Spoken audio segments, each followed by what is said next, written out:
Mire, este me lo ha regalado mi suegro. Era suyo, de cuando era alcalde. Y yo tengo estos dos que me he comprado.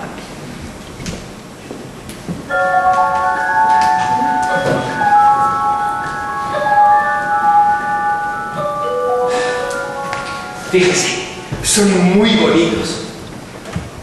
Sobre todo se ve enseguida que son de copa, que es lo que hace falta. Pero no me sienta bien ninguno. Mire, este me está grande.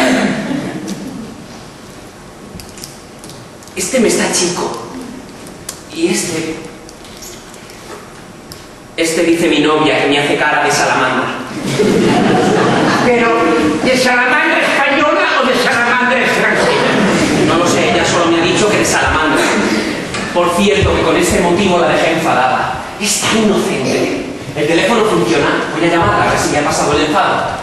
Se llevaron alegría. Llame usted abajo. En ordenanza le pondré en comunicación con la calle. Gracias. Hola, si me hace usted el favor, con la calle. A lo mejor ya se han acostado, ya es tarde. No, no creo, aún son las 11. Ella duerme junto a la habitación donde está el teléfono. Ya está.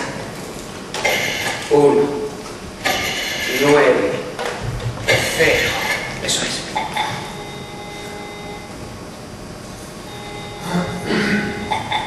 Hola, soy el señorito Dionisio. Que se ponga el aparato la señorita Margarita. Gracias. Es la criada. Ya viene ella. Bichito mío. Sí, soy yo, Dionisio. Te llamo desde el hotel. Tengo teléfono en mi mismo cuarto. Sí. Sí. Sí, Caperucita encarnada, sí. No, nada, para que veas que me acuerdo de ti. Sí.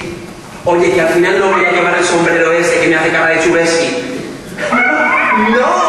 No, fue una broma. Sí, yo solo hago lo que tú me mandes. Sí, amor mío. Sí, amor mío. ¡Ah! Don Rosario, ¿en esta habitación hay pulgas? Sí, amor mío. No sé, hijo mío. Su padre cuando murió no le dejó nada dicho de que en esta habitación hubiese pulgas. Realmente creo que me dejó dicho que había una. Sí, pues me está devorando la pantorrilla. Haga usted el favor, lásqueme. Sí, amor mío. No, un poquito más arriba. Sí, amor mío.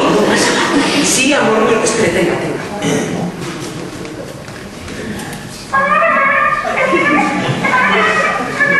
Sí, amor mío. Sí, amor mío. Sí, amor mío. Sí, amor mío. Sí, amor mío. Sí. Yo también voy a dormir con tu retrato debajo de la almohada. Sí. Si te desvelas, llámame tú después.